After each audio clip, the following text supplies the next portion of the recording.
Prasetyo as the Chairman of Indonesian Press Council, Mr. Ninok Laksono as Rector of Universitas Multimedia Nusantara, the representatives of the honorable embassies from the friendly countries, and all the invited distinguished guests. Welcome to Universitas Multimedia Nusantara.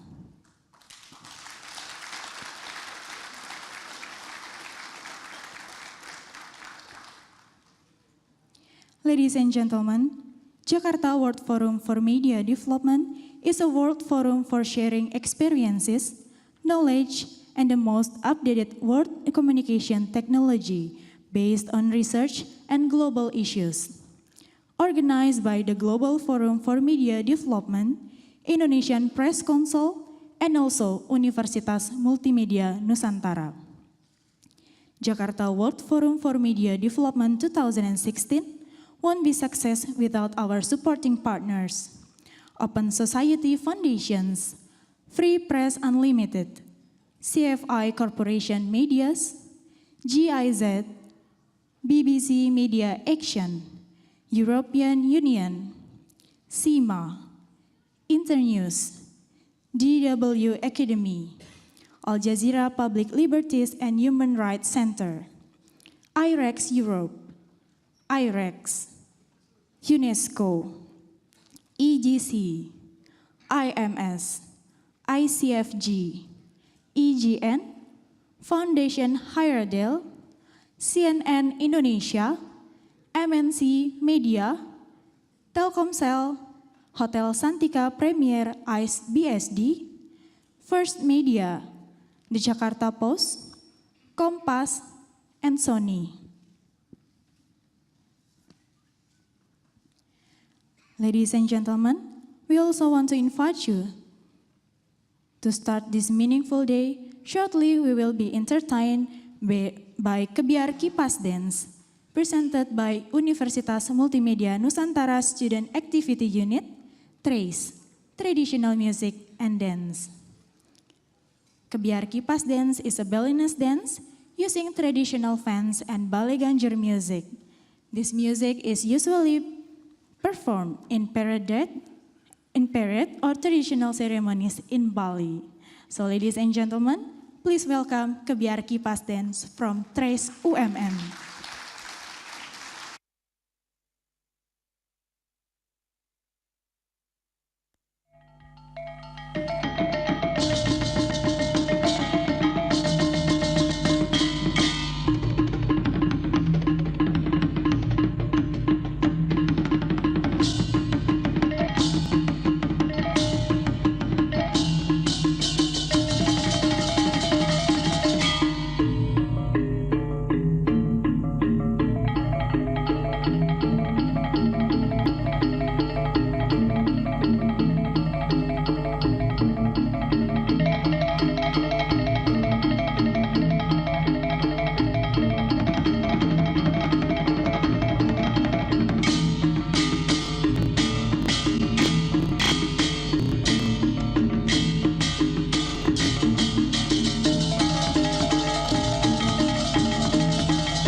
Ladies and gentlemen, we will continue our event with opening speeches.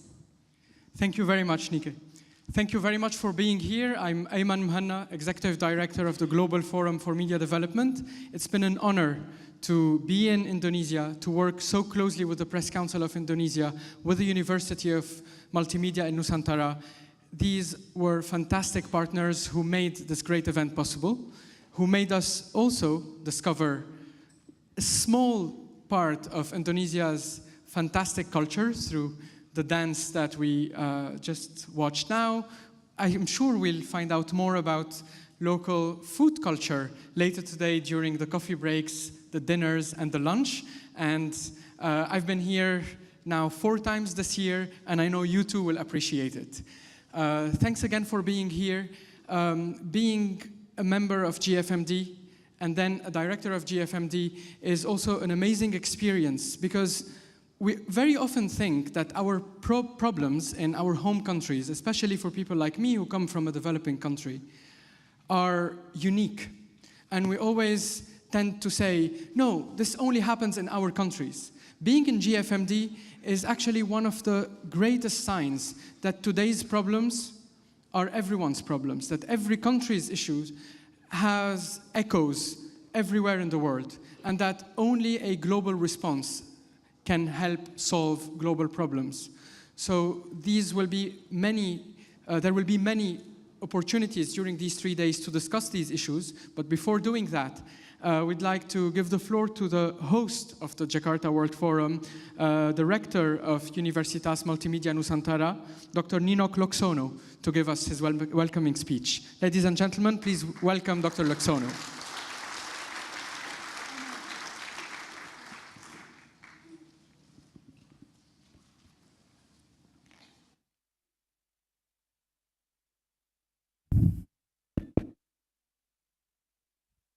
Excellency, Minister of Communication and Informatics, who is today represented by Ibu Niken Widyastuti, Director General for Information and Public Communication, the Honorable Chairman of GFMD, Mr. Leon Williams, the Honorable Chairman of Indonesia's Press Council, Mr.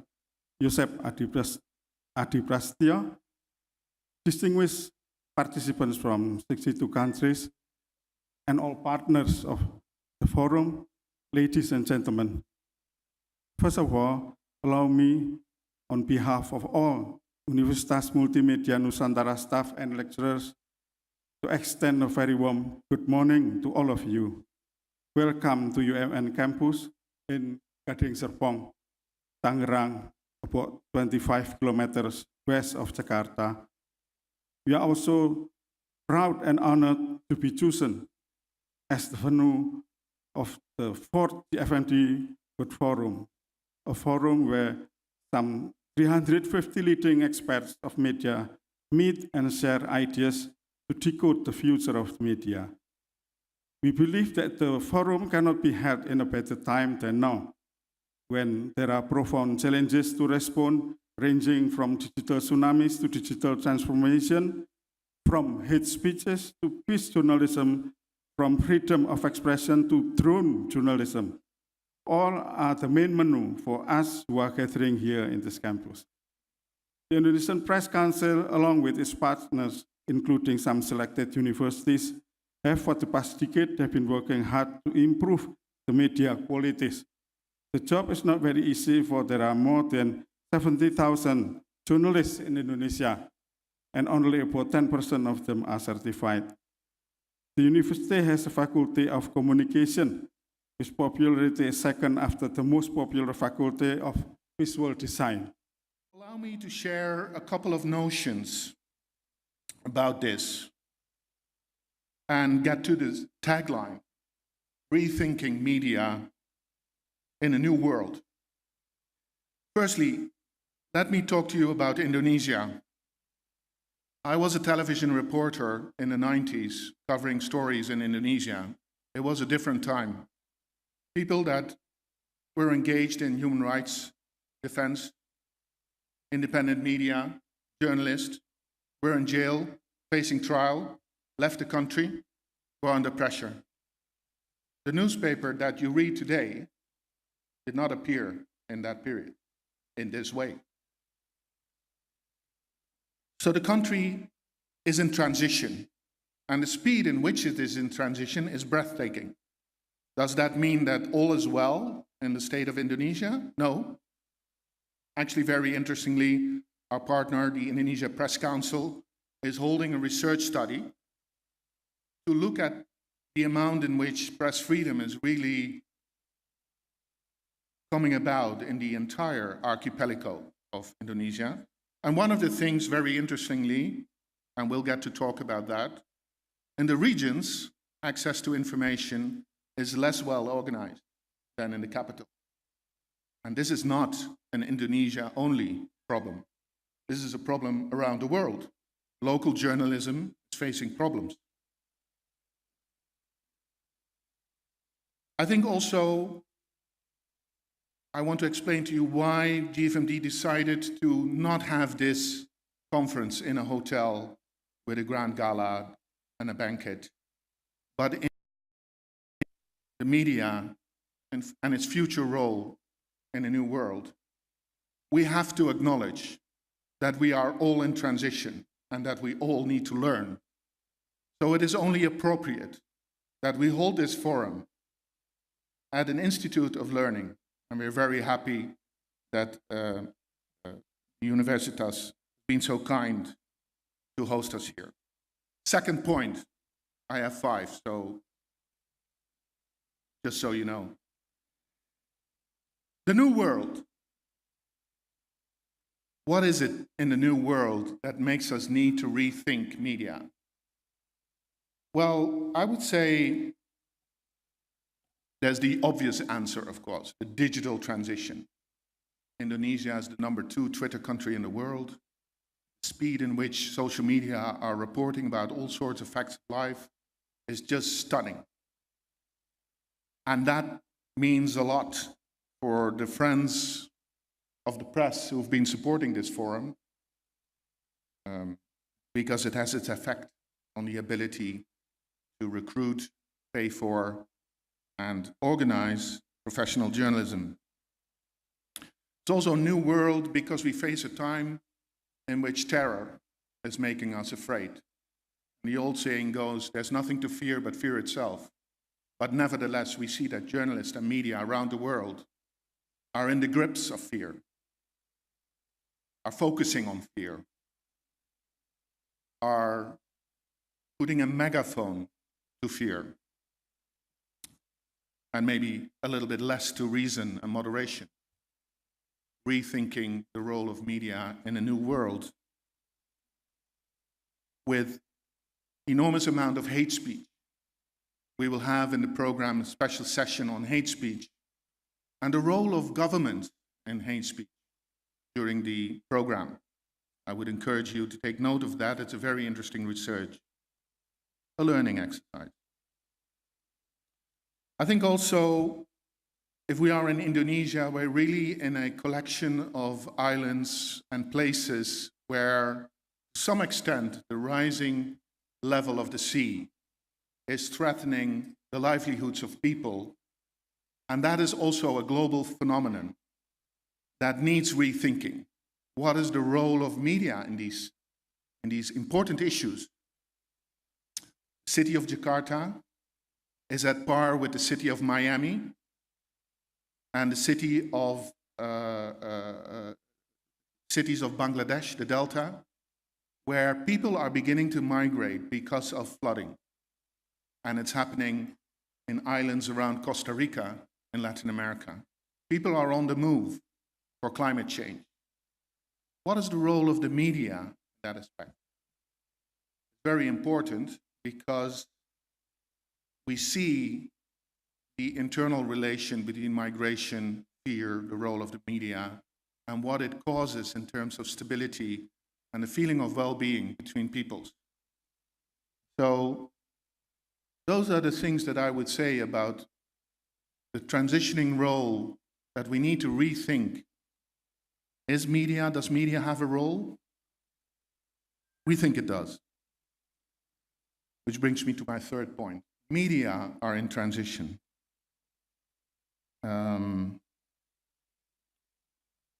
good friend of mine said, really the profession of journalism is a dead profession.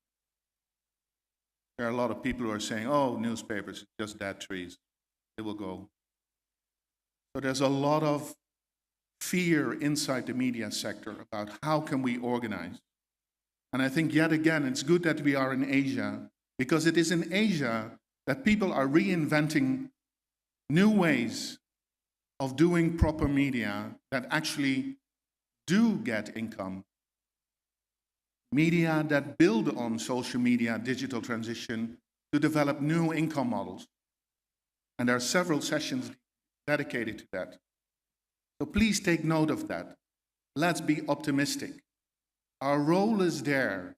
We need to grab it and change.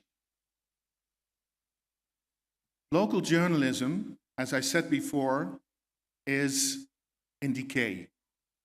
We see vertical integration of media pillars, and it means a lot for local accountability. And maybe that is why, in a lot of parts of the world, the trust in media is declining. I'll give you an example which is dear to my heart, which indicates maybe why the trust relationship between media and the public is declining.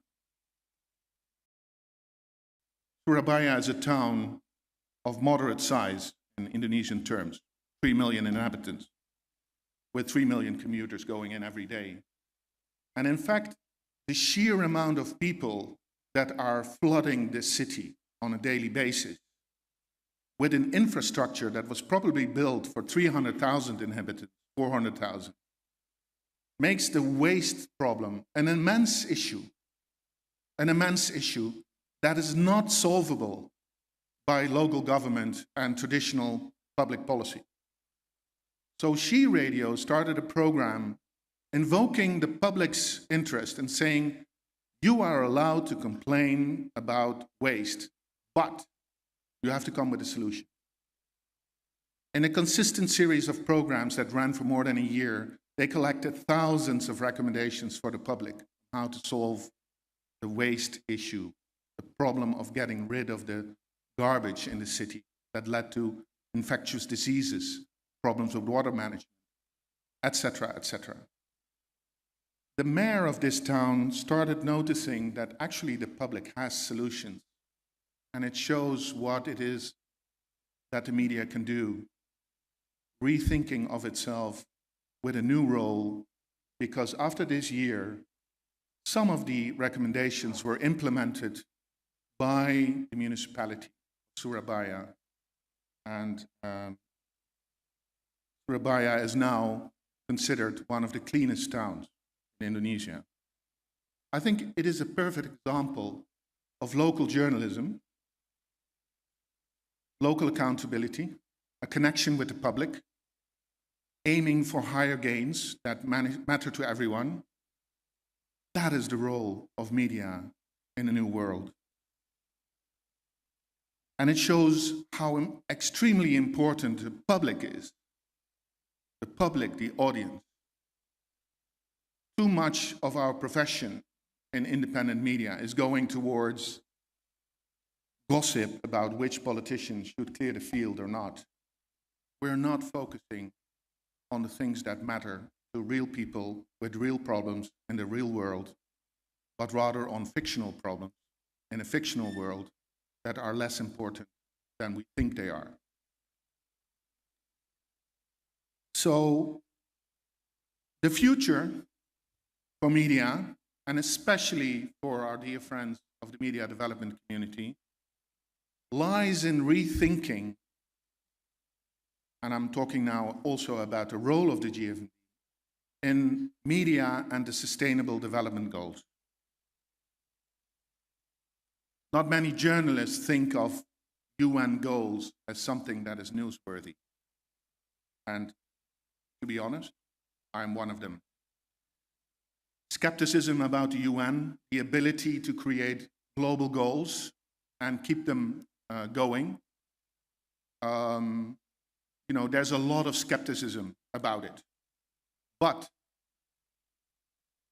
I want to share a story with you that says why GFMD, and that's my final and fifth point, why the GFMD is needed, even if it's in almost existential survival mode since 8 years, and will probably continue to be in continuous survival mode.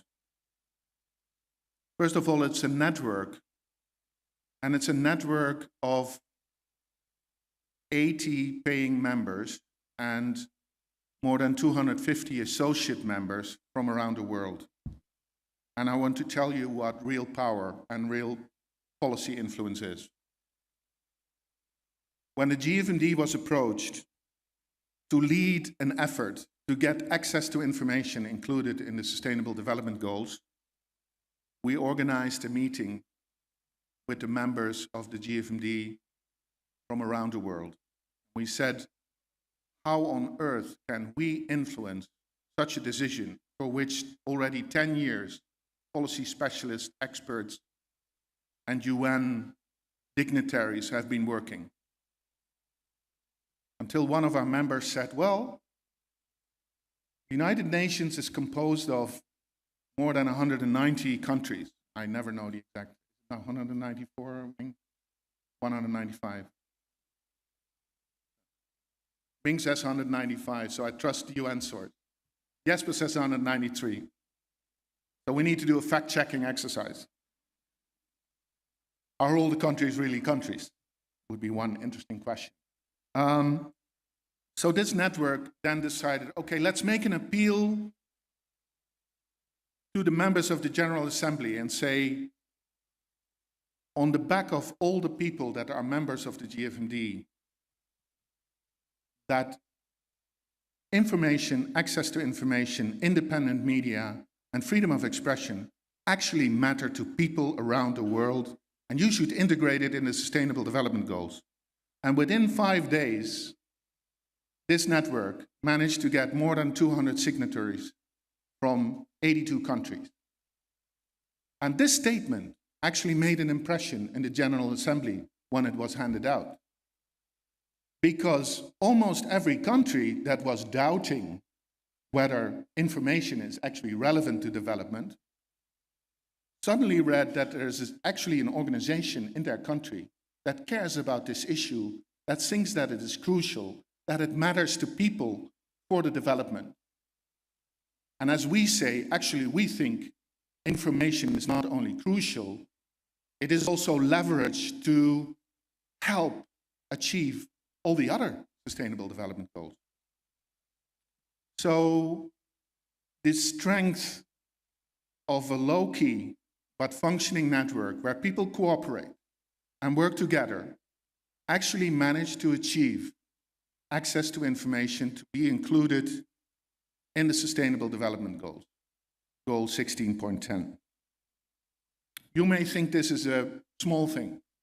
You may think as a media professional or as a journalist that this is something that is, of course, but it's the first time that the United Nations in a development context says that access to information matters to development.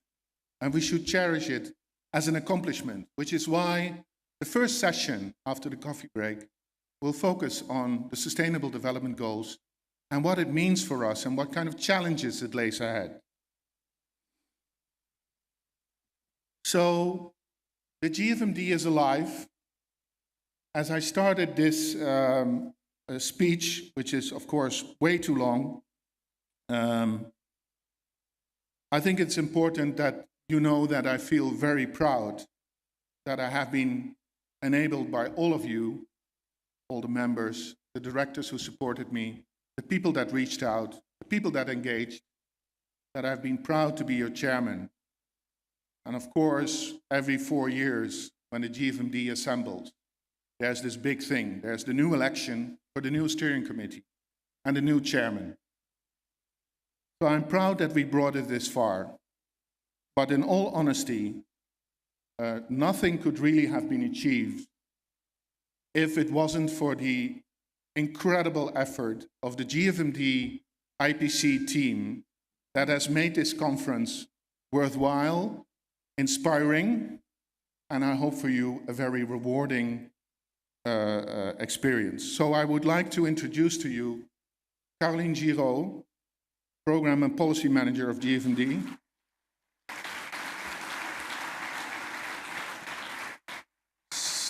Stephanie Khalaf, the Logistics Manager, who's probably at the reception doing her job, but you'll find her.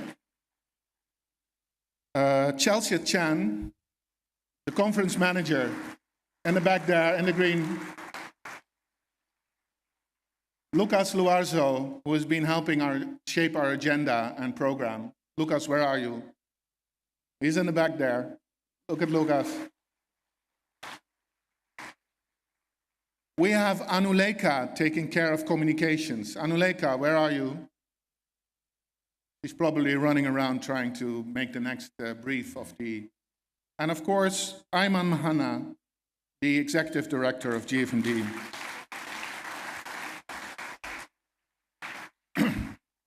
Let me close by asking for a personal privilege. In the past 4 years, my colleagues from the organization that volunteered to be delivering the chairman has suffered a lot because I was constantly traveling for GFMD. And it would not have been without that support inside my own organization, Free Press Unlimited, and the incredible efforts of the people from Free Press Unlimited to fill the vacancies when I was gone. So I would like to thank my colleagues from Free Press Unlimited for the trust, for the voluntary contribution to sacrifice sometimes half the time of the director for the Global Forum of Media Development. It's been a ride. Thank you. You're welcome.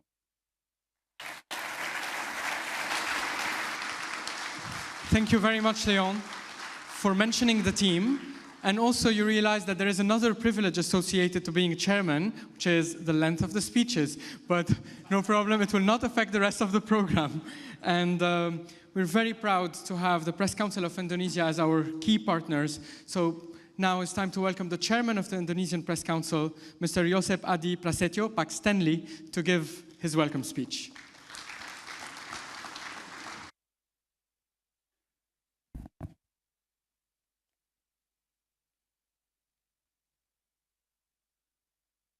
Excellency, Ibu Rosita Niken Widyastuti, from Minister of Communication and Information, Republic Indonesia. Mr. Leon Willems, Chairman of Global Media Forum for Development. Mr. Lim Ming Kwok from UNESCO Jakarta. And Rector UMN, Mr. Nino Laksono. Distinguished all participants, ladies and gentlemen. Assalamualaikum warahmatullahi wabarakatuh. Good morning.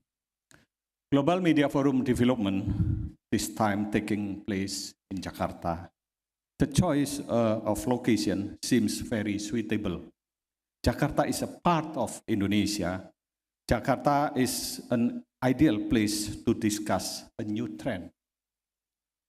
It is a city that symbolizes successfully democratic transition and is in the fact the capital of one of the world's largest democracy that has embraced technological change and adopted social media to promote civic and political participation. Now Indonesia is the largest Muslim country in the world. Our country is mostly ocean with the island amounted more than 70,000 islands. It is population number 255 million with amount of more than 635 ethnic groups. Since 1998, our country undergoing the process of transition to democracy. It is at the crossroads of many religions and civilization and dynamic economic hub the enterprises of all sizes and sector. The world ever expected to begin getting smaller. Boundaries between nations are blurred. Individuals and groups in various countries is easy to interact with, dependent, related, and influence each other across national borders. Interconnectedness and dependence occur between nations and between peoples around the world. The word through trade, investment, travel, popular culture, and other forms or interaction others show that the boundaries of our country becomes increasing narrow. Problem groups of people in area world be a problem together. This joint problem will increase. For example, in the field of environment, multinational crisis, regional inflation, and others. The role of the media, who supported an advancement of technology, has fostered culture interaction. Today, journalism has an impact on all areas human life. The advance of the internet raises predecessors media such as television, radio, print media, and traditional media. This adds to the channel for journalists to disseminate information to the public. Internet is called as a new media, more interactive, and give autonomy to the user to become an active audience, even in certain circumstances. The audience has the position of parallel with journalism. Journalism now includes multimedia element capable to presenting the form and content of publications, research. Internet into the toll road that connect the virtual world to really make the world unique. There was no law, no rule, no legal device creepily, a condition that some people said to have led a very democratic environment and also to anarchic. To enter a country, for example, people will never be question passport, fiscal, and other things that bother, including various charges. In the matter of minutes, we can get a country to see the beautiful and multiculturalism in this universe. Journalism, cyber-based technology support to bring new awareness among decision makers. That in the world increasingly without border moving quickly. The information needs to be reduced in a matter of minutes, even seconds. But the contradiction with advances in technology that support the emergence of new media appeared a number of issues. Dilemma is a challenge the media and journalists. Among others, the speed of delivery, a new versus depth news. Directness in writing versus the presumption of innocence. Private space versus public space. And participation is open versus ethics of civilized public space. Easy to access also raises the issue of problem of copyright infringement. Ladies and gentlemen, Press Council of Indonesia welcome the implementation of the event term Decoding the Future, Rethinking Media for a New World. Discussion will be held is expected to become a place of exchange experience of journalism in various countries in the face of technological advance along with the challenges and constraints. Press Council of Indonesia hope the forum can be contribute to the advance of journalism, effort to maintain the safety of journalists, and the involvement of young people a positive role to promote world civilization. Thank you. Wassalamualaikum warahmatullahi wabarakatuh. Thank you, Chairman. We'd like also to invite the people who are sitting or standing in the back to please have a seat. And last but not least, we would like to invite the Honorable Director General for Information and Public Communication of the Republic of Indonesia to give her welcoming speech on behalf of the Minister of Information and Communication. Ladies and gentlemen, please welcome Mrs. Niken Wadyastuti. Sorry.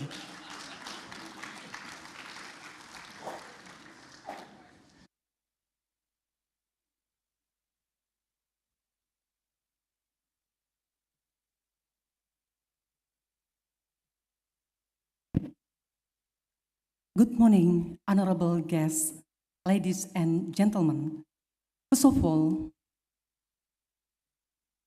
I convey warm greetings and also as well as apologize from Minister of Communication and Information Technology, Mr. Rudiantara, who on this occasion, the minister couldn't be here in this forum. So that's why I was asked to represent, to deliver the keynote address. Honorable Mr. Lion Willem, Chairman of GFMD, Netherlands, Mr. Joseph Adi Prasetyo, Chairman IPC and all members, Mr. Nino Laksono, Rektor UMN Indonesia, Mr. Dr. Iqbal Alamsyah MA, Head of Law and Public Communication, Ministry of Tourism, Mr. Lim Ming Kuo from UNESCO. Ladies and gentlemen, on behalf of the government and people of Indonesia, I welcome you all to the World Forum Media Development Meeting. My welcome also to all the speakers, colleagues, and also distinguished guests. It is my pleasure to be here to share our experiences and effort in Indonesia in engaging new generation of media and digital economy. Information technology has been developing so fast, influencing any sector to use information technology. Then internet brought anything become global and accessible from anywhere. Knowledge, information, and news has been becoming global accessible. Now, with the advantages of broadband access and digital technology, which become to be anytime and anywhere, internet, telecommunication, and gadgets change anything in way of our life. The way of communication has changing into social media and direct messaging. Societies are also constricted into group of social in application. People get information anytime from others without directly visiting the portal of internet. In the way of economy, this new way of communication entered into any level of economic, such as ordering, payment, notification for anything for daily life of people. Ladies and gentlemen, the new way of communication also gives particular challenges in our society in Indonesia, which are caused by fast flow of information globally. Negative contents are flowing fast into any level of our society, such as radicalism, pornography, and any other contents and information which might bring negative influences in our culture, especially to child and young generation. Therefore, government of Indonesia are always in efforts to overcome negative penetration of information and culture. Government of Indonesia always bring forward our nation into independence of press, openness of information, and value of democracy. Ladies and gentlemen, in Indonesia, we have deep looking into progress of e-commerce and its advancement in some countries, we established how to advance digital economy through our roadmap on e-commerce. Indonesia is undoubtedly one of the most attractive markets in Southeast Asia, with a population of over 250 million and the fourth in the world. Indonesia is a big market in digital economy. Indonesia now has 88.1 million active internet users, growing 15% over the past 12 months. Indonesia mobile market has exploded over the past couple of years. SIM subscription in Indonesia stand at around 320 million, more than its population, while a real mobile user today is more than 180 million. It means 85% of Indonesia population own mobile phones, while 40% carry smartphones. Under our roadmap of e-commerce, first, we have been defining our strategic plan, focusing on small-medium enterprise, aimed at inducing greater participation of SMEs in national economic building. Indonesia has 57 million micro, small and medium enterprises. It is a very big number compared to 8 million defined SMEs in other ASEAN countries. Second, we targeted Indonesia to be the largest digital economy in the region with estimate USD 130 billion value of e-commerce in 2020. To support this objective, 8 ministries are working together in preparing roadmap of e-commerce. We come up with more than 30 strategic initiatives that address 2 key issues.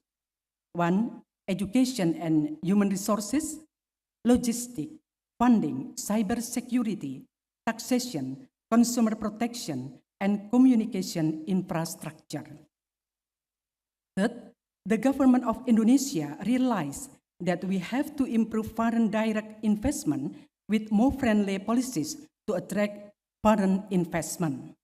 The government of Indonesia improved its FDI policies by allowing international investors to invest their portfolio in Indonesia since May 2016. We are open to cooperate with investors to success all the program of our roadmap of e-commerce. 4, we would facilitate greater access in funding SMEs and rapid growth of quality startup.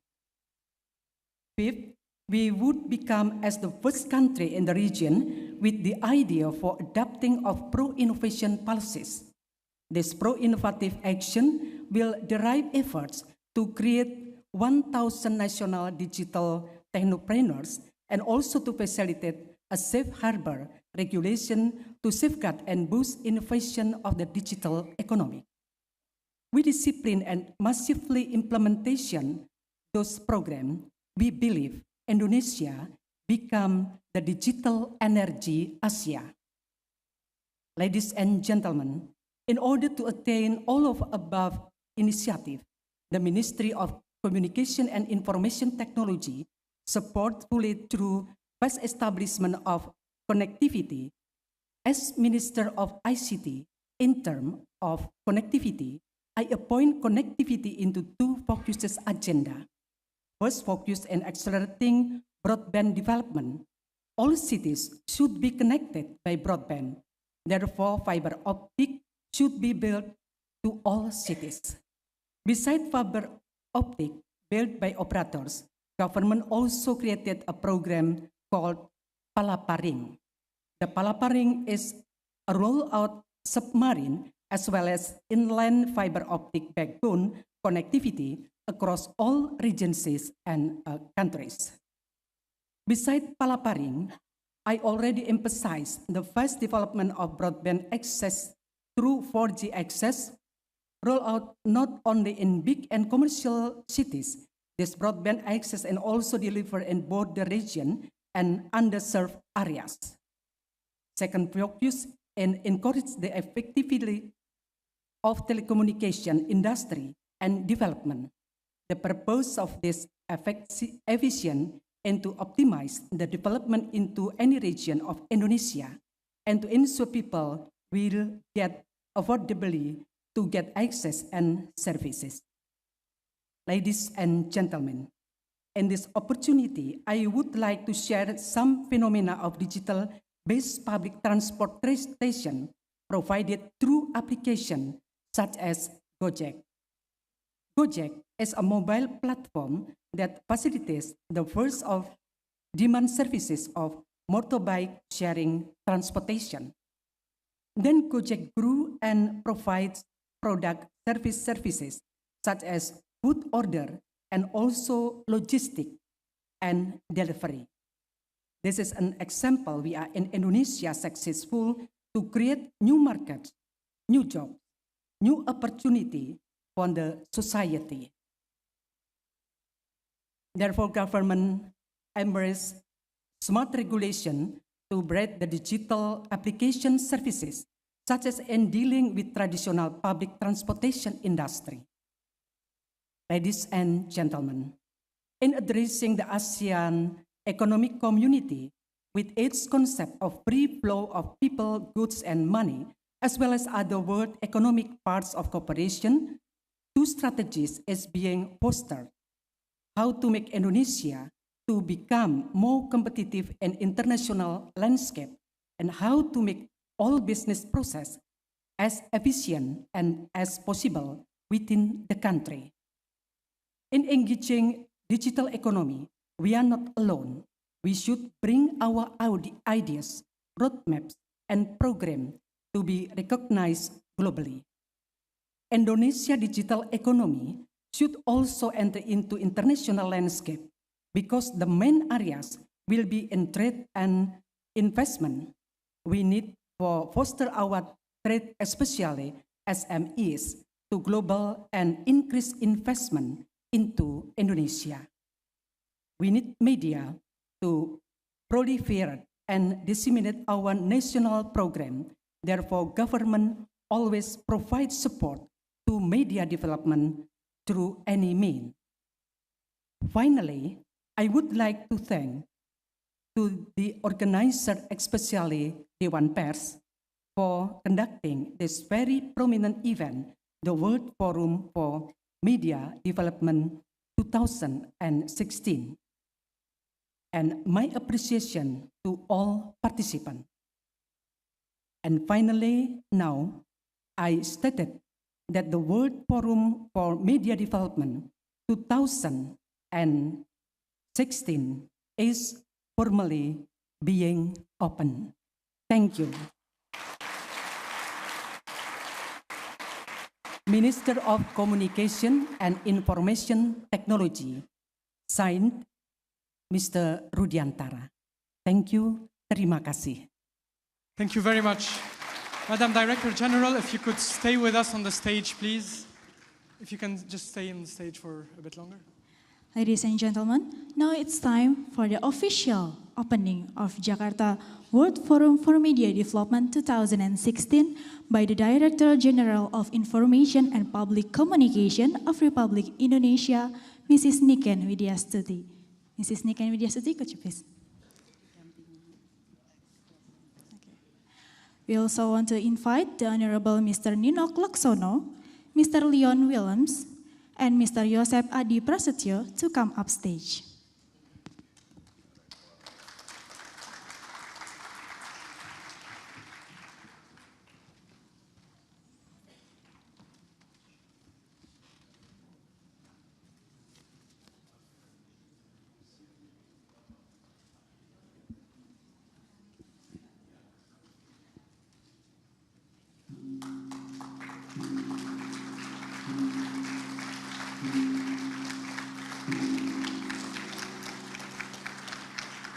Thank you, Mrs. Niken.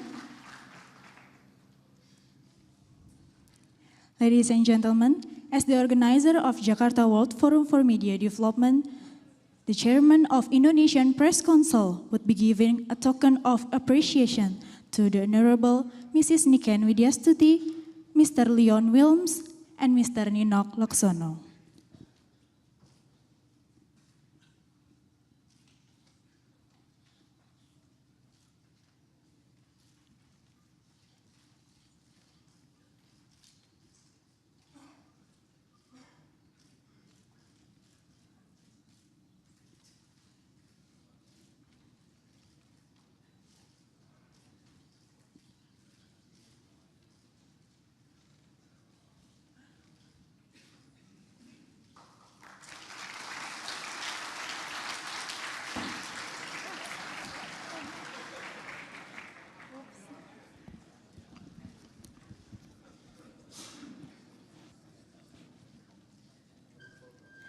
Also, as the host of the Jakarta World Forum for Media Development 2016, Mr. Ninok Laksono, as Rector of Universitas Multimedia Nusantara, will be giving a token of appreciation to our honorable guest.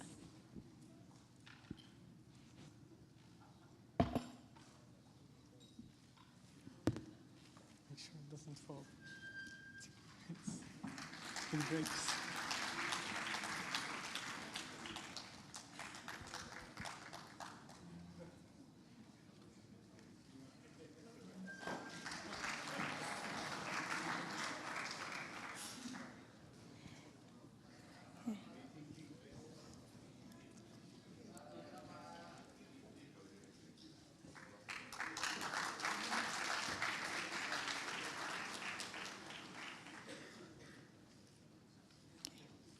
Thank you, Mr. and Mrs.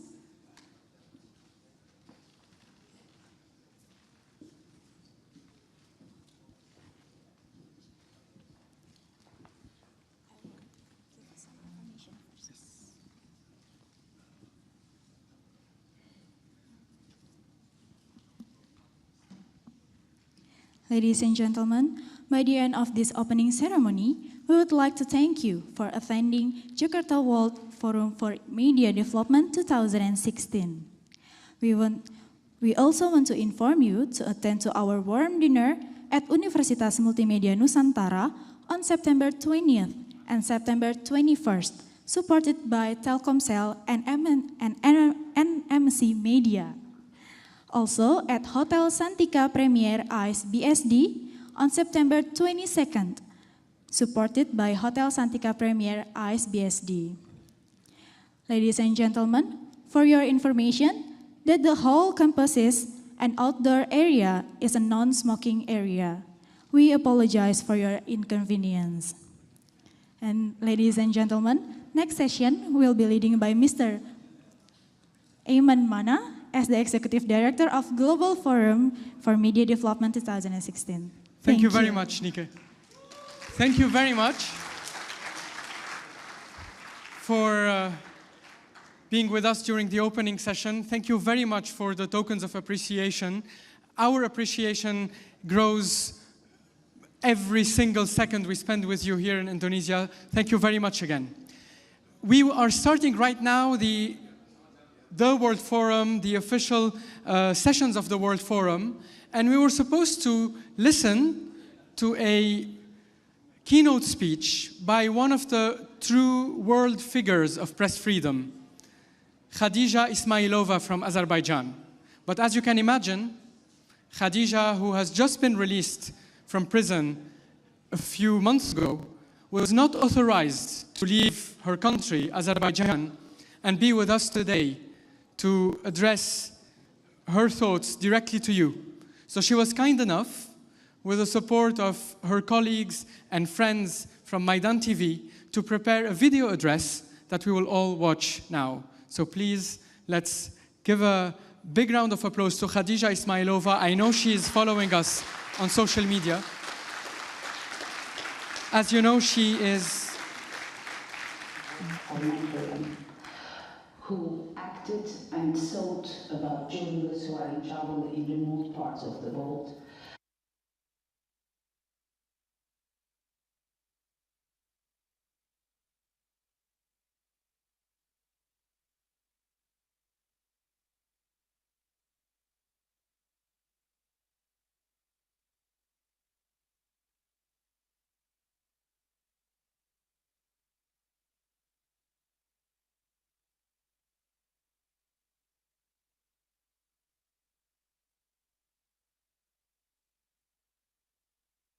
Velat Çobanoglu. He's an award-winning columnist, investigative journalist, and other fellow journalists, investigative reporters, Aynur Elgüneş, Ayten Farhadova, Izolda Agayeva, Aytac Ahmedova, Natik Cevatli, and truly yours, myself. These are just few of those who are banned from traveling. I cannot travel because of the conditional conviction I have on me. Others because law enforcement just say that they might have questions to them. None of us are banned from traveling due to the truly legal reasons. These three ladies you are seeing in picture were invited to Bandadel, it's the anti-organized crime unit of the Interior Ministry, for interrogation with just one question. Do you work for Meydan TV? Yeah, that was a question. If the answer would be yes, they would be arrested for illegal entrepreneurship, one of the charges I faced during my arrest. I'm now out of the jail under my conditional freedom conviction for the next 5 years because of the trumped-up charge of tax evasion and illegal entrepreneurship. My sentence clearly says that being engaged in journalism requires special permission.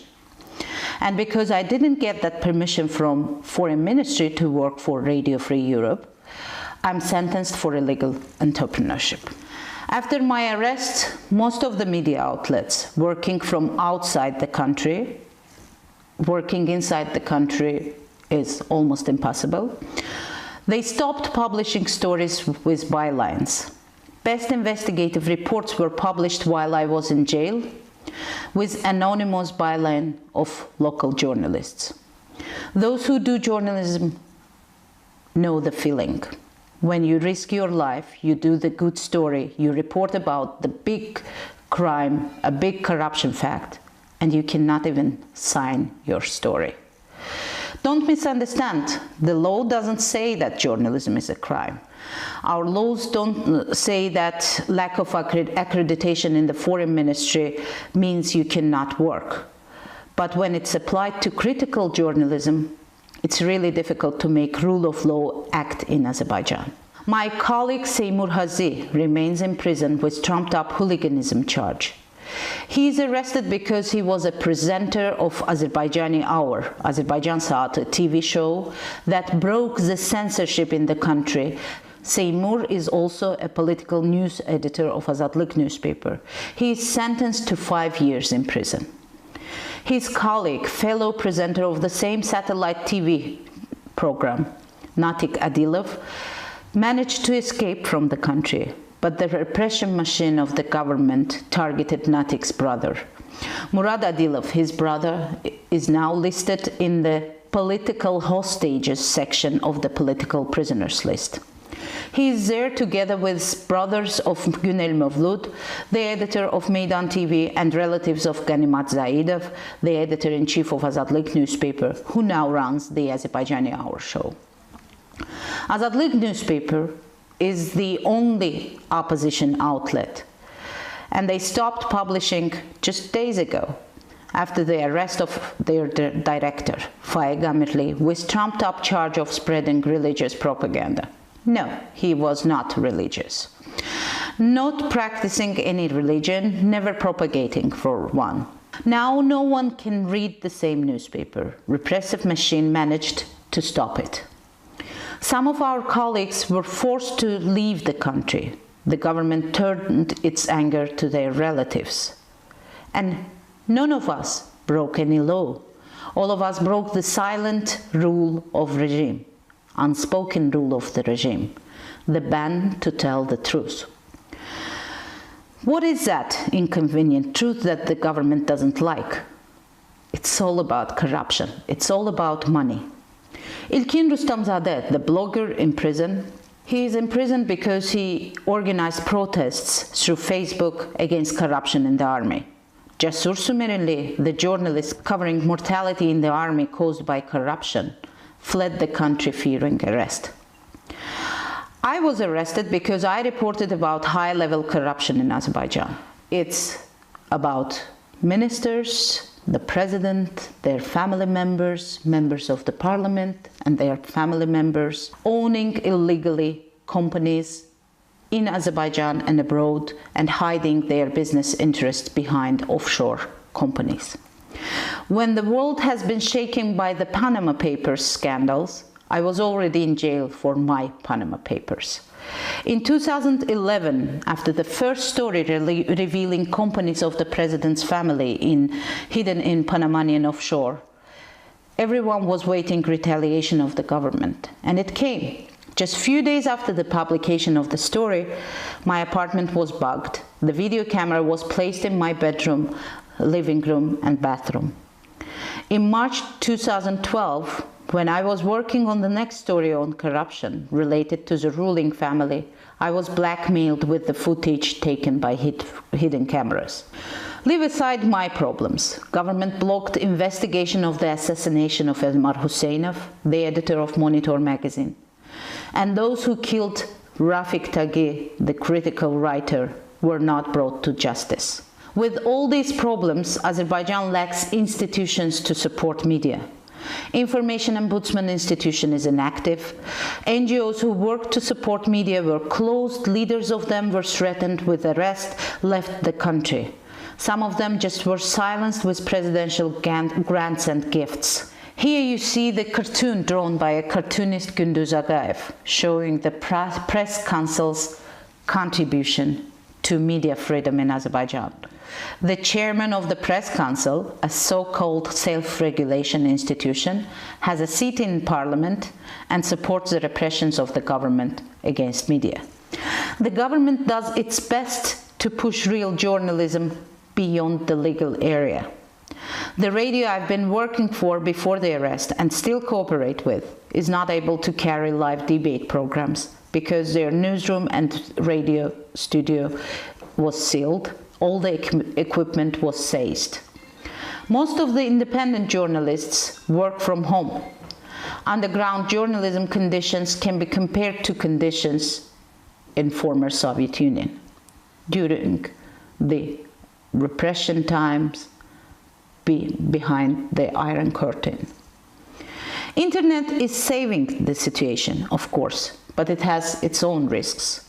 Abdullah Bilev is another imprisoned blogger. He was jailed for creating a Facebook page criticizing sycophants. Police planted drugs in his pocket and jailed him for 5.5 years.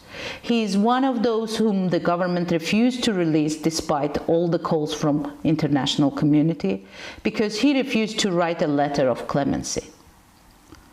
It's amazing to see that there are still people who are not broken, who protests, who continues telling the truth, and despite all the oppressive measures. And they need your support. They need institutional support. The world should demand the government of Azerbaijan to allow international and local NGOs in Azerbaijan. They need legal support. The world should convince the Azerbaijani government to stop disbarring and arresting lawyers who take political cases, who defend journalists. International Broadcasting Union and other regulation agencies, international regulation agencies, should speak up for Azerbaijani journalists to convince the Azerbaijani government that national frequencies should not be allocated to just loyals to government. Those criticizing the government should also be allowed to enjoy broadcast opportunities. Journalists here in Azerbaijan need more empathy. We rarely hear international community, embassies, speaking up against repressions. And the government that closes the space for media and critics should pay the price for this. Things that I don't understand is why there is no mechanism in the world that would make it a little bit difficult for the governments to do that to their own citizens. I don't understand why the government of Azerbaijan cannot pay the price for depriving its own citizens from the freedoms.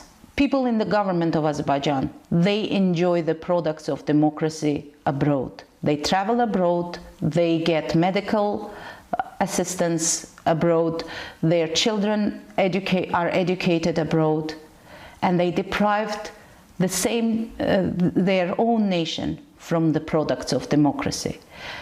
The country cannot benefit good healthcare and good education because of corruption, the corruption system that created by the government. And what I'm saying is the world should demand that those governments who are depriving their own citizens from the products of democracy should be banned from using the products of democracy abroad. Sanction for sanction. That's a key to the solution. The government of Azerbaijan will stop oppressing its own people when it will face the price.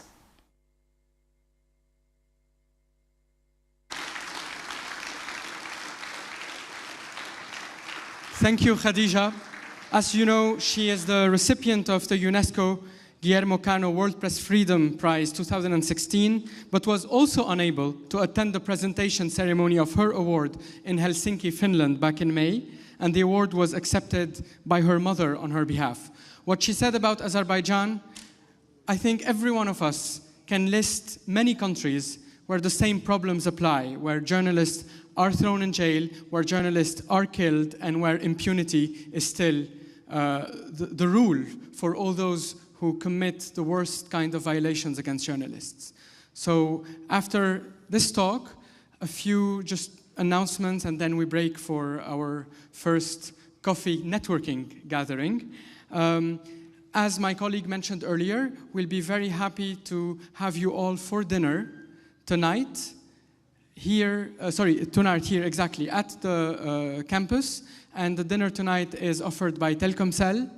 Tomorrow, also at the campus, and it's a gala dinner offered by MNC Group with welcome speech from Mr. Haritanu Sudibyu, CEO of the MNC Group, who kindly is sponsoring this dinner and who will also have the opportunity to address our participants. And the third night, on the 22nd, at Santika Hotel, Santika Premier ICE BSD.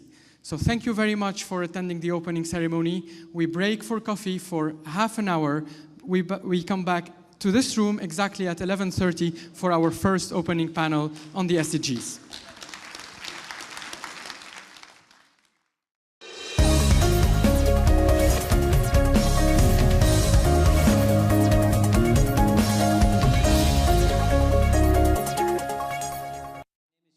And I'm the Director of International Media Support. Welcome to the panel. I'm going to say a few words a bit later of the panelists. Welcome to all of you, DFMD members, and also members of the development community students and the host, the Indonesian Press Council. This morning we got very powerful testimonies of the relevance of this topic that we are going to address at this panel.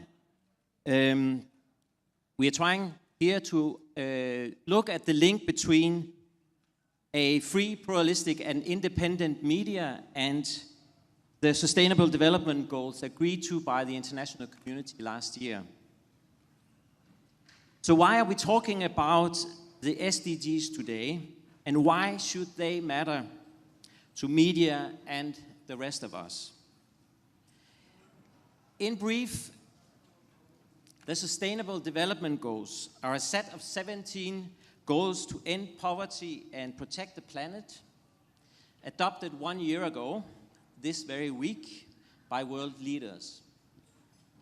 And over the next 15 years, 193 countries have agreed to be held accountable in their efforts to achieve progress of each of the goals. But what really sets them apart, the SDGs, from their predecessors, the Millennium Development Goals, is that they are much wider in scope and more universal. They call on all of us for collective actions. That means by all countries, all citizens, rich and poor. We all need to act. And, of course, most importantly for us at this forum, with the SDGs, governments, for the first time, have, through Goal 1610 signed up to ensure that the public have access to information and that fundamental freedoms are protected. I would argue that indeed Goal 1610 is an enormous victory for the media and for the media development community.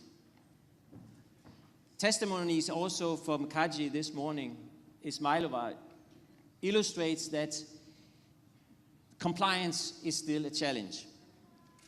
I wish, although, to credit GFMD for relentlessly advocating and pushing for the inclusion and recognition of the role of access to information and the importance of protecting fundamental freedoms in the SDG goals.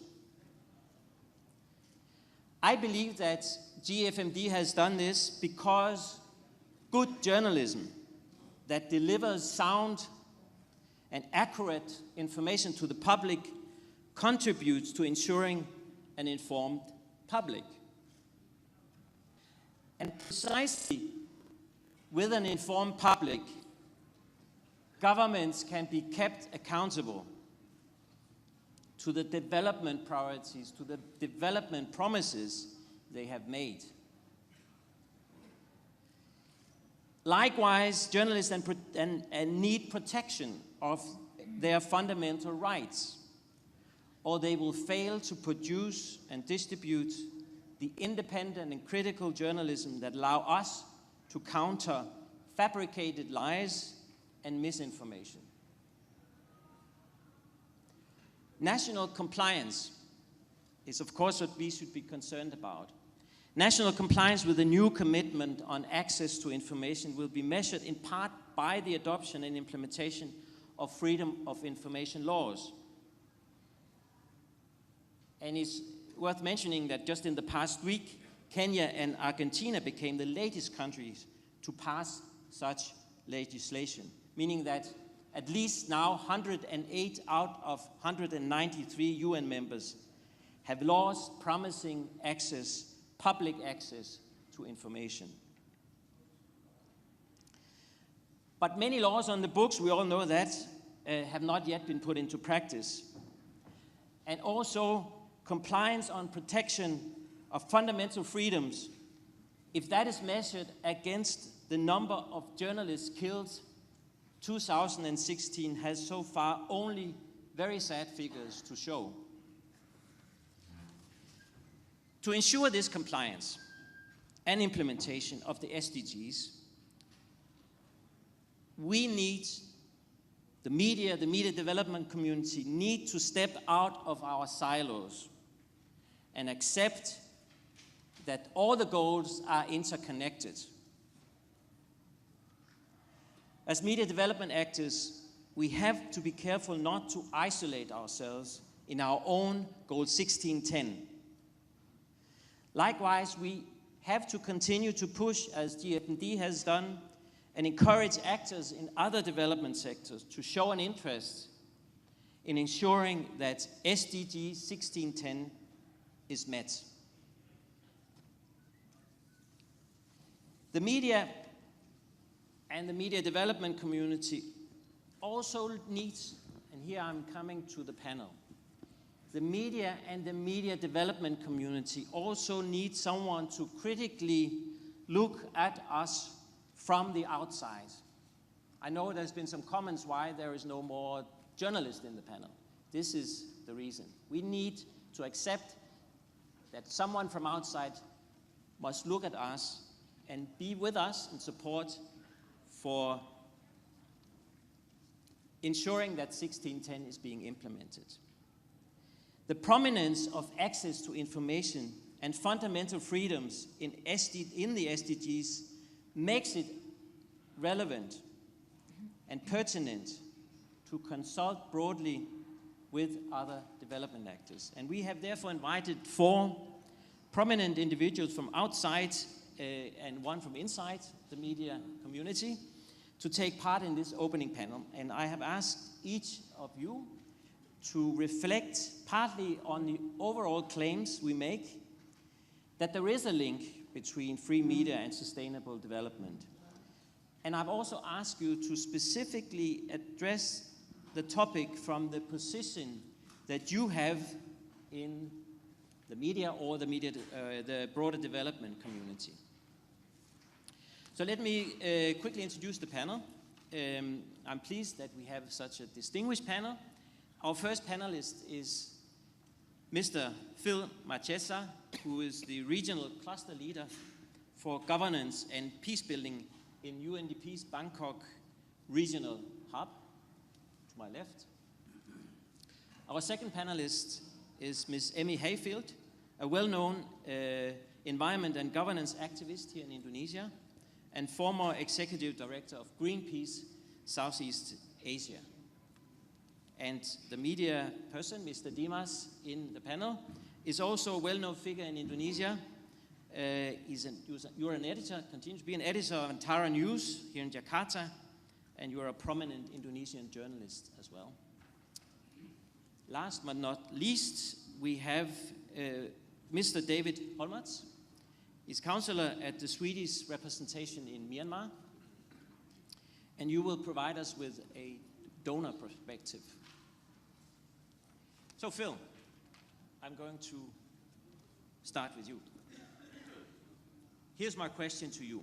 Now, access to information is, as I mentioned, now part of the global development goals. How can we ensure a greater buy-in from the UN? What can and will the UN do to further the notion and acceptance that access to information are key to achieving democratic governance and the global development goals? The floor is yours. Thank you, Jasper. Honorable members, colleagues, fellow panelists, ladies and gentlemen, first I would like to express my thanks and appreciation to the Global Forum for Media Development and to the Indonesian Press Council for inviting UNDP to be part of this very interesting conversation. Yesterday, this morning, and just a few minutes ago, Jasper also referred to the number of countries that have freedom of information laws. I think yesterday I got the number of 113, but the number seems to be changing each time I talk to somebody different. I also looked at some information from Article 19, and they noted that 86% of the world's population today live in countries with a right to information law and policy. When you look at members of the Open Government Partnership, they are now up to 70. And we have almost 90 countries that have enshrined the right of information in their constitution. Getting a buy-in from the UN, well, it would be unfortunate if we are still looking for buy-in from the UN. We expect that we are in already. But we have been looking at the right of information mostly from a normative point. We have been supporting access to information as a fundamental freedom for a long time. It's enshrined in most of the main human rights instruments. So that part of it, I don't think it needs debate here. What has been changing has been the acknowledgement from development partners that unless the public has access to information, unless the public knows what is happening, there will be a lot of money being lost through corruption, pillage and looting of public resources, and it will be difficult to hold governments accountable. That is really the agenda of today. Now, obvious as it seems to be, we all know what went wrong with MDGs. It's generally acknowledged that the absence of governance really exposed a lot of MDGs to either non-performance or unequal performance even within countries. Member states meeting in New York in 2010 did acknowledge that governance or lack thereof had led to the inability of many countries being unable to fulfill their obligations under MDGs.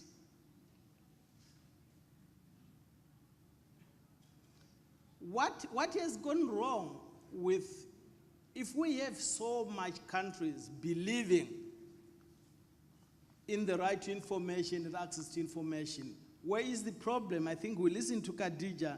She mentioned one thing, it's implementation. The SDG does provide us with a new entry point, besides the normative entry point that we have had. With the SDGs, the approach is different. We are now having governance as a central part of the planning of governments. It's not only the economic side and governance being left as some extra activities government has to do.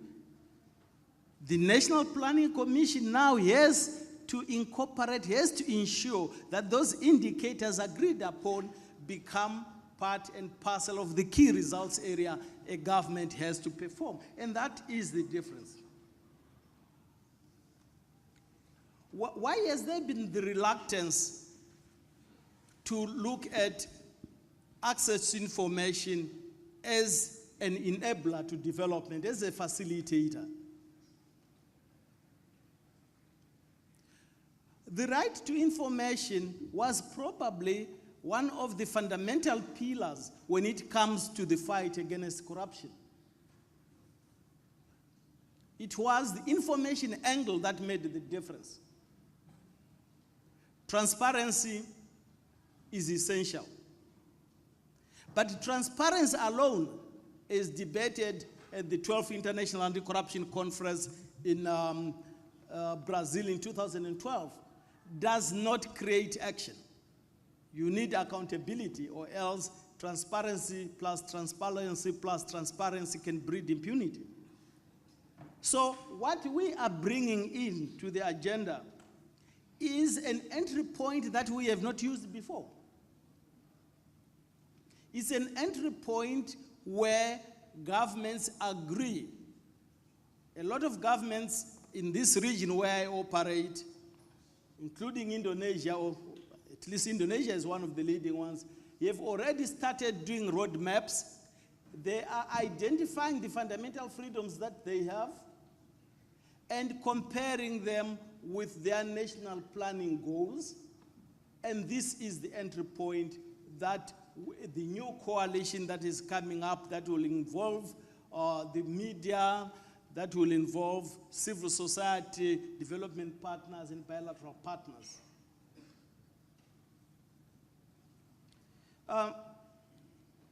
There are, however, challenges that still remain. I will just mention two in the interest of time. The first one is, of course, that the media is no free check like anything else. There are also other requirements, balancing the freedom of information with protecting privacy, with defamation laws, and with the right to know laws will always remain on the table. This has been complicated by recent developments of the media being also a source of spreading violent extremism, and governments are saying we legitimately have to protect our citizens, and we are beginning to see an encroachment into the freedom of movement into freedom of expression, and this is a genuine problem. We need a new narrative. We need a new narrative to counter violent extremism, which is not compromising on the existing fundamental rights, and we need a narrative that makes sure that freedom of expression and transparent access to information is a legitimate and ingredient of development. Thank you.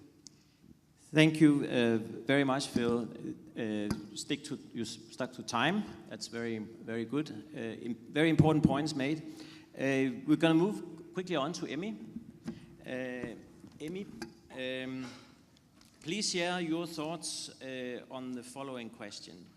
Now, you have significant experience as a prominent advocate of environment and government issues. And how do you see media being used as a vehicle to obtain progress in that field? Thank you, Jasper. Good morning, everybody. Hello. I'm very honored to speak in this forum. Thank you so much for the invitation. I'm not going to use media to be used. I would like to use media as an alliance and as an ally to promote sustainable development goals. I would like to derive my experience, our experience in Indonesia. By the way, Indonesia already has the Freedom of Information Act, although the government has not been fully implementing it, but most of the information the people can get access to. Most government have a website, and most policies, regulations can be accessed through internet in the government website. Almost all local governments have their own websites, so that's quite advanced. But still, you know, why the word sustainable development is a very complicated word, and I think it's not everybody, it's not common people word. People still ask, you know, what is sustainable development? And this is a challenge because it has been introduced since 1987 by WCSD, which I happened to participate at that time. And then we had this Rio conference in 1992, and then we had this Johannesburg in 2002, and then we had blah, blah, blah. Now we have Sustainable Development Goals. When I studied, I no longer participated in the latest events of the UN since, you know, on CSD's performance. I was not. But to be honest, the MDGs is more, it's easier, it's simpler than the Sustainable Development Goals. This, you know, reflected to me when I was very young and when we started our environmental movement in Indonesia. When the Indonesian Environmental Forum was established in 1980. At that time, our major target was information, access information, because it was when the repressive government of Suharto still, you know, very, very powerful. And so we had this law was passed in 1982, which provide the civil society access to government decision-making process. Participation was guaranteed. We use that actually as a platform to bring the issues of environment. And then very, very strategically at that time, the leader of WALHI was Mrs. Erna Witular, and UNEP organized a worldwide training on environmental journalistic. Yeah, we in Indonesia, we participated in that. Hundreds of journalists were trained. At that time also, the environmental movement feels that we needed to write our own article, conducted our own investigation. So then we also organized environmental journalism for our own activists. And then it turned out that this, the environmental journalistic training then became a mix between activists and journalists. And there were young journalists at that time, and it was very, very good, that created bonding, a bond between activists and journalists, which lasted up to now. And a lot of them, participants of that training are now, sitting as having senior positions in a lot of media. Now, that's why environmental issues was really upfront in Indonesian media. And I think there is no media that doesn't have an environmental desk at the moment. Yeah? But, and then, very, very powerful, how do you call it, ally for us, and up to now. Yeah. Now, unfortunately, the sustainable development issues, which has been raised since 1982, are still not quite, how do you call it, familiar or friendly to lay people, to common people. When you ask the lay people, they know about the environment. They know it's about the air that you breathe, the water that you drink, the food that you eat, the house that you live, and the office that you're working at. That's the environment. It's very easy. So it's because of that, because of the alliance with the journalists and with the media, we had that, very, very, very, how do you call it, very strategic to reach the common people. Now we need to translate these 17 Sustainable Development Goals. This more than the MDGs. MDGs was only 8 or 9. And that needs a lot of work, honestly. So UNDP, the UN needs, because at that time we worked with UNEP and created that is not possible for the government of Indonesia, for instance, to launch a nuclear power plant without any single media to fight for it, criticize for it. Not possible in Indonesia. Every government tried to make Indonesian public accept the nuclear power plant. Every media criticized it. So it's very powerful. But the Sustainable Development Goals is, it's something that you need to really translate to some things that people understand. For instance, unfortunately, right, and hunger. Maybe in Indonesia we don't have hunger anymore, but we do have nutrition problem. Because right now we have stunting problems, for instance, in Flores Island, in NTT.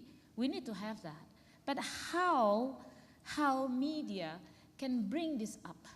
That this is, it's like a bomb, a time bomb for the Indonesian future generations, because we have less nutrition in the remote areas. Because why? The change of staple food. It's no longer rice or yams or whatever, but it's instant noodle. Instant noodle. That has to be criticized. But we never bring this up in our media. There are so many. Gender equality, for instance. A lot about gender equality. But it's never been an issue that is brought up, how do you call it, continuously. There's no strategic alliance with the media, how to bring it that. And media right now is not easy because it's controlled by capital. You can see the Indonesian media, only 2 or 3 capitals controls it. And these are, talking about political alliance is very, very difficult. Talking about, how do you call it, equal, I don't know, maybe I don't need to think about it. But my time is up. Yes, you will have a chance to it's getting interesting now. Okay. I would say, not to stop you when it's actually getting interesting, but we have time also to get back to these points here. And you mentioned the notion of strategic alliance between the media and civil society, between the media and the development community. Now let me pass the word to Mr. Dimas, and of course this could be an entry point for you, and also the question that I want to ask you, because we are here talking about how the media can play a role in achieving the SDGs. We are also talking here about a concept that has always been very sensitive in journalism, and that is about responsibility of the media in engaging in development issues without compromising independence and the watchdog role, Phil, that you also mentioned. So, Mr. Dimas from Antara News, kindly reflect on some of those challenges that you also see coming from the presentations that we've had from Phil and Mary. Okay, thank you. Ladies and gentlemen, good afternoon. I would first of all obviously like to thank the organizers for giving me the opportunity. I see in the audience there are so many knowledgeable and experienced journalists, so I'm very proud to be able to represent them in this forum. The moderator has been very kind in his opening statements. He mentioned at least 3 times prominent editor when referring to me. Usually the word prominent is more closely associated to infamous in my connection. And editor is something I do love, but unfortunately in the last couple of years, in the corporate world, I opened the word, the database or Outlook Excel more than the word processor. Unfortunately, that's a state of editors at this day and age. But I'd like to use another anecdote. I am also involved a lot in a lot of foreign policy forums. I'm involved a lot in a lot of track 1.5 forums on foreign policy. And one of them is in the Indonesia-Australia Eminent Persons Group. And as a member, I was asked what the role of the media in trying to improve Indonesia-Australia relations. Now, putting my hat specifically just as a journalist, I said the media has absolutely no role in improving relations between 2 countries. That is not our job. Our job is merely to reflect whatever occurs between the state of mind and the state of diplomacy between the 2 nations. So I think that's part of it to remember. But when you look at the SDGs and then you look at what the role of the media is, I don't want to go into definitions about the role of the media, but I think one of them is obviously related to the public good.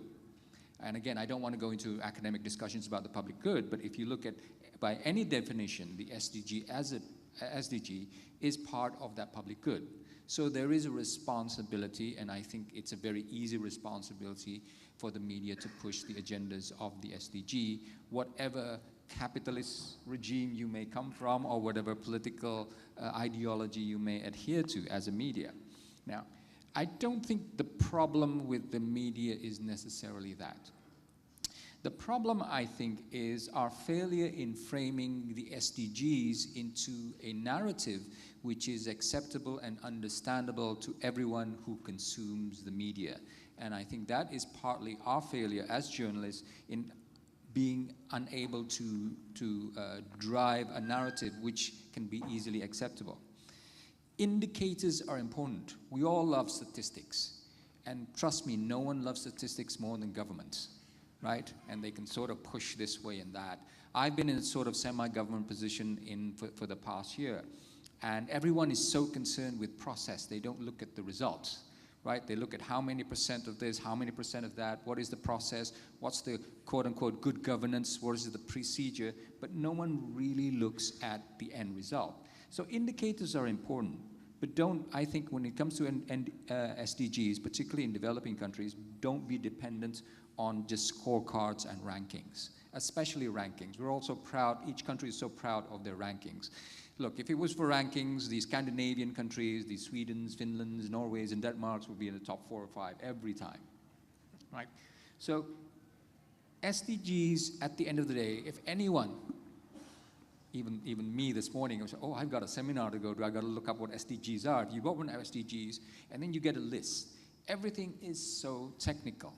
And I think journalists, a lot of times in their presentation, get caught up in those technicalities on the SDGs. Again, the point is, how do you frame that discussion? And I think we discussed earlier, and find those enablers in which can be then part of that narrative. For example, if you look at the part SDG number 3, it's on good health, if I'm not mistaken, good health and life. There are targets there about maternal mortality, reducing the number of mortalities of children under 5, and epidemics, and so on and so forth. Those are all great, those are all important. But for me, the most important part of that SDG was actually point 3.8, and that is to achieve universal health coverage. You cannot talk about reducing mortality and reducing death and so on if you don't get to that point of 3.8, which is universal health coverage. And I think that's sort of part of that narrative, right? Otherwise, again, it just becomes numbers. And governments, institutions, organizations are always good at manipulating numbers. The same again, as you pointed out about point 1610, and 16 is about justice, governance, and so on, and 1610 is about access of information. Now, under the part of 16, there's also a part which relates to, I think 16.7 or 16.6, which relates to responsive representative governance and representative decision-making. Again, that would all mean nothing to me without 1610. And 1610 is freedom of access of information. You cannot have responsible, responsive, representative government if there is no access to public information and ensuring freedom of expression. So again, for us journalists, I think one of the parts is it is not necessarily about making sure that governments in itself heed to the terms of the SDG, but it is about getting society to embrace the values of the SDG. And I think that is the most important part. Governments, again, will use scorecards and so on to say this is how far we progressed and so on and so forth. But it is about finding a narrative in which societies, the public in general, each and every one of us, our neighbors, our friends, our colleagues, our relatives, really embrace the values contained within those SDGs. And as I said, if you talk about health, one of them is about universal health coverage. It's about access for everyone towards that health coverage. Then you can talk about reducing the number of mortality rates and so on. Have I gone too far? No, that's, you have another half a minute. Then you okay, journalists never have half a minute. But propensity of talking more than we should. But again, I think that is the key. It's not about the indicators per se. It is about building a narrative, and it is not about towards government, but trying to convert society to embrace the values within them.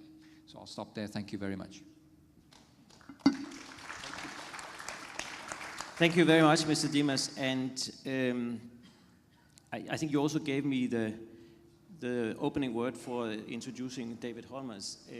The notion of embracing, getting a society to embrace the SDGs, but also embrace access to information. So you come from Sweden, David Holmers. Sweden is this year celebrating 250 years of an access to information law, so the oldest access to information law in the world. I want to ask you how you also you've chosen this. Media development has also been very prominent in Sweden, and whether that comes from your concept and understanding, embracement of access to information. That would be interesting to hear. Why has Sweden taken this position, seeing media and access to information, media development, as an integral part of the development of your society, but also in your development efforts generally?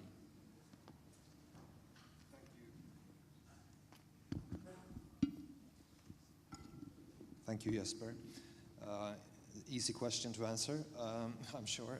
But before attempting, I'd just like to express my sincere satisfaction and congratulate us all to the fact that access to information and respect for fundamental rights is now recognized in the global development agenda. To those who have accomplished to persuade the world to do this cannot be thanked enough.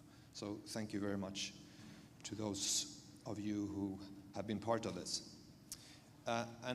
To answer your question, I think there is a link between why Sweden has been such a strong supporter, not only Sweden, of course, many other countries, but been a strong supporter of the development of the SDGs and will be a strong partner in implementing them, because they are relate as much to our situation in our country, but we will also be engaged in the developing world, continue to be that.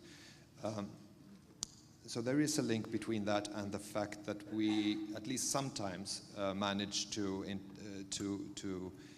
treat media development as an integral part of our bilateral programs. So first of all, we try to apply a multidimensional perspective on poverty, both in analysis and in our action. So we do discuss poverty in economic terms as lack of resources, but we do also discuss it from in democracy and human rights terms as lack of power and opportunity. Secondly, although we do recognize that all human rights are indispensable, they are also mutually reinforcing, and we consider freedom of expression as exactly this enabler to other fundamental rights and freedoms, and by that, of course, also to sustainable development. And this is why Sweden is connecting its support to freedom of expression to other development sectors. And in our work, the relation between freedom of expression, gender equality, women's rights, environmental issues, health, all makes perfect sense. And thirdly, we try to put people living in poverty in focus. And we see our role, the role of development cooperation, as creating opportunities for these people to improve their living conditions, not as passive recipients of aid, but as active agents of their own destiny. And we believe that in incapacitating people to make informed choices on issues that influence their lives, and only by accessing correct, independent, and timely information can they or we do that. So this is why we see journalism and other cultural expressions, press freedom, access to information as an integral part of development. Another important aspect here that Sweden repeatedly raises, actively works on, is that of gender equality. Sweden conducts a feminist foreign policy since a few years back, or a year back. That in essence makes us use a gender lens to all foreign policy aspects, including development issues. So not only is freedom of expression and support to media relevant for development of democratic societies, it should also contribute to making sure that women have the same opportunities as men in all aspects of life. Women's access to information differs from that of men. And the same power relation exists regarding women's access to and presence in public debate. And you don't build sustainable societies by shutting out half of the population. If I have 30 seconds more, I'd also like to say that when we do have the opportunity to provide assistance directly to media development, and that is not always the case, but when we do have that opportunity, we have the ambition to apply a holistic perspective there as well. By complementing domestic and other international development activities, we try to make sure that all conditions for free and independent media are covered. And for us, that means three things, three broad areas: the legal and regulatory environment, the professional capacities, and economic sustainability. So I guess the answer to your question, Jesper, is that our definition of poverty and a holistic approach to development has helped us to come to the conclusion that free and independent media is both a democratic institution in its own right, but also a crucial tool for development in other sectors. And that this holistic approach has also made us deal with media development in a slightly more multifaceted way than only focusing on training of journalists. Thank you very much, David. Now, what I'm going to do now is I have accumulated a few additional questions, but before I ask those questions to the panelists, I would like to open the floor for questions and comments. So we have a microphone at the center here, so those of you who would like to ask a question, make a comment, kindly walk to the center of the room. And Toby, you, of course, are the first one. So Toby Mendel, Center for Law and Democracy in Canada. And I have a slightly tough question for Phil. And as you probably know, most of the wider UN family had not adopted its own access to information policy. So apart from the international financial institutions, you have the UNDP a few years ago adopted an access to information policy, but the strange decision several years ago effectively closed that down. UNEP adopted a policy, very weak policy, which is much inferior, for example, to the World Bank's policy just recently, but most of the other UN agencies, including UNESCO, have not adopted those policies. So we have a slightly anomalous situation where public institutions within the UN are going to be monitoring and reporting on the compliance of states with governance standards which those agencies have not themselves respected. The UN Special Rapporteur on Freedom of Expression recently launched a consultation to discuss this issue. Submissions are due by the 15th of October, and I would encourage people in this room to engage in that consultation. And my question for you is there a discussion going on within the UN, hopefully broadly within the UN, or at least within UNDP, about how you're going to resolve this anomaly? Thank you. Phil? Thank you. Well, within UNDP, I think the issue of being transparent is paramount. We have all our evaluations are online. We have most of the disciplinary actions and all that, they also are available internally. I'm not sure about external on this one. We have actually been acknowledged as one of the most transparent organizations. I think is it?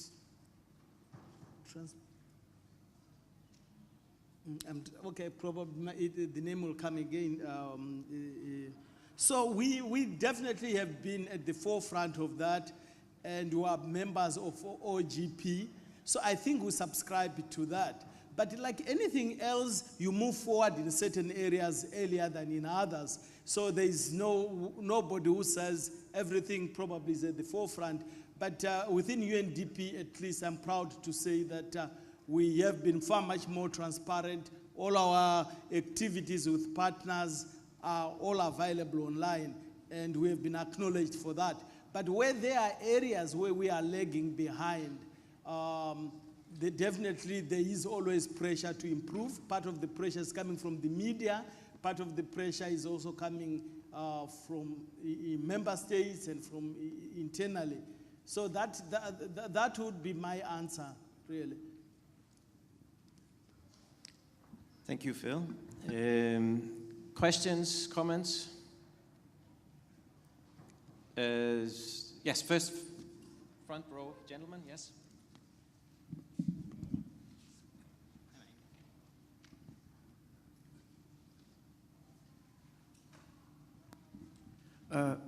Thank you, Phil.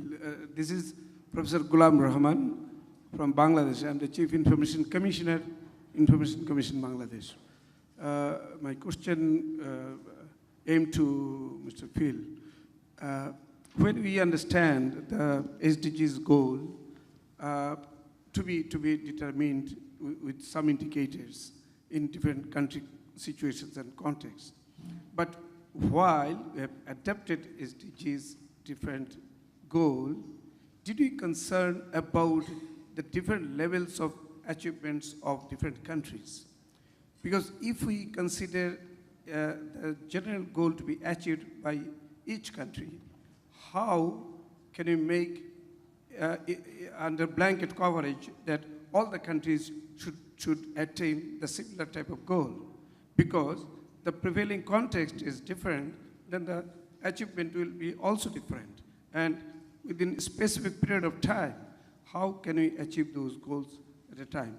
If you have got any information regarding that, it will be nice that we can share. Thank you. I'm going to take a few more questions before we have the panel to answer. This is Syed Ishtiaq Reza. I'm a journalist in Bangladesh from a news channel there. And we know transparency and accountability is the key to democracy. But we see the countries which are containing media, the governments, heads of states, they are champions of media containing, they are harassing the journalists, but they are awarded, they are welcomed in global forum, UN forums. Why this double standard? The heads of government, the presidents, the prime ministers, who are champions of containing media freedom, who are champions of harassing the journalists in their own countries, respective countries, why they are even awarded different awards, rewarded in different global forums. Is there any way to contain this? This is a question to Mr. Phil. Phil. Yeah. Okay. Let's see if we have other questions to other panelists. Let's have two more questions, and then we will get a response. Good everyone. Danish Brawl from the Association of Caribbean Media Workers.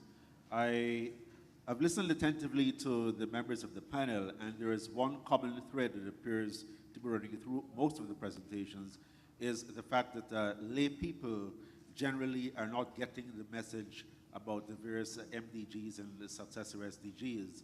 I think what should be done is for us to also recognize the fact that there is an absence of critical funding for media houses. Media houses today, particularly the private ones, are caught up with just making profit off of music and entertainment rather than a public service element of programming. And perhaps there needs to be a shift in the focus for the provision of such content so that the messages can reach to the bottom in partnership with civil society. I would like to hear from you, gentlemen and lady, what you envisage can be done to build that partnership, for instance, between the Caribbean and the African continent and parts of Latin America, because there is that one. Good morning. Thank you for organizing this. I'm Albana Shala from Free Press Unlimited, the Netherlands. I have a question, given the concern that was shared by the human rights and gender and advocacy advocate, Ms. Emmy Hatfield. It concerns gender and its coverage in media. According to the latest Global Media Monitoring Report, only a quarter of the news and content production concerns women. But only 4% of the content produced by media tries to break the stereotypes. Only 4% globally.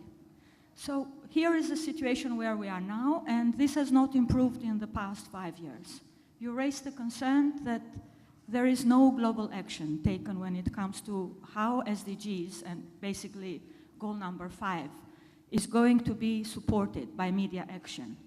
So my question to you and to the other panelists is, how are we going to deal with this at national, local, regional, and international level? What else needs to happen? And what can GFMD members take with them? Thank you. Thank you very much. Let's have Faxon, and then we go to the panel. Yeah. It's not a question. There was a comment that referenced UNESCO, and I thought I should put the record straight. It was you. Here you are. I just want to say that UNESCO is developing a policy on access to information. It has been submitted to the Office of Legal Affairs, and so it will be out.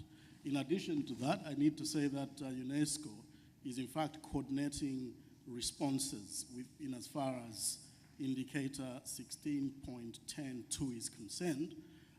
That is why we are very, very serious about issues of access to information as an organization. So the two are interlinked. If we're going to promote transparency, accountability out there, we also need to respond similarly. So that's on the table. Thank you, Faxon. That was a comment. Okay, Phil, if you can take up some of the two first questions. Okay, thank you. I stumbled earlier on when Toby asked about transparency within UNDP. The Aid Transparency Initiative is what I was referring to.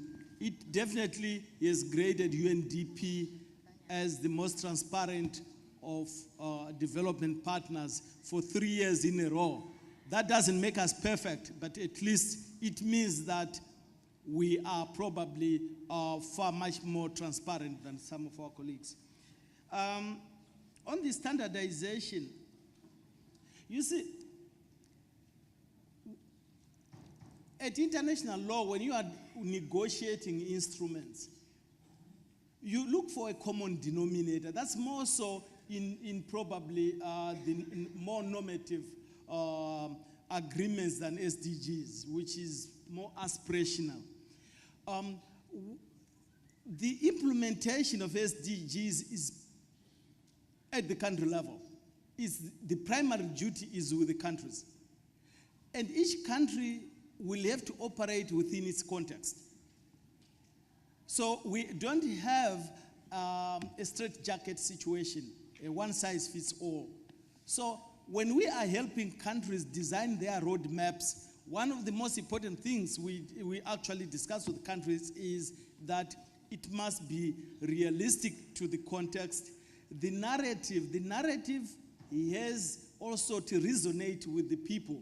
The international instrument, because it's a compromise document, it will be vague in a number of areas, but the polishing is at the country level. So that's what I can say about the narrative. And having the narrative go down also to the local level, that is also an essential part of the SDGs. In Asia and the Pacific, we have developed what we call an SDG accelerator, which actually helps to localize the SDGs within national context, from the global to the national, from the national to the subnational. You will be surprised that at the macro level, countries in Asia have really performed, but you still have pockets where at the local level, there is expenditure rate, even when the government's money is available, has been around 25 to 30%. So we're also targeting those points, and that is how we are tackling the leave nobody behind. I think I'll leave the others to the gender one to my colleague. Thank you. On the gender? Gender equality, yeah. How to bring this? I think it's not only in developing countries, also in developed countries, gender issue is still an issue. Maybe not in Scandinavian countries, but in many countries are still an issue. How to bring media, how to get media give more attention to the gender equality issue. I would like to raise my concern in this part of the world, in my country, which has, a majority Muslim society, and we are getting more on the, going to the right, and there's lots. Actually, what I'm worried is we are pedaling backward. So let you, you know, how, I would like to have you to answer that question. I mean, how, because it's very worrying right now in this country, actually.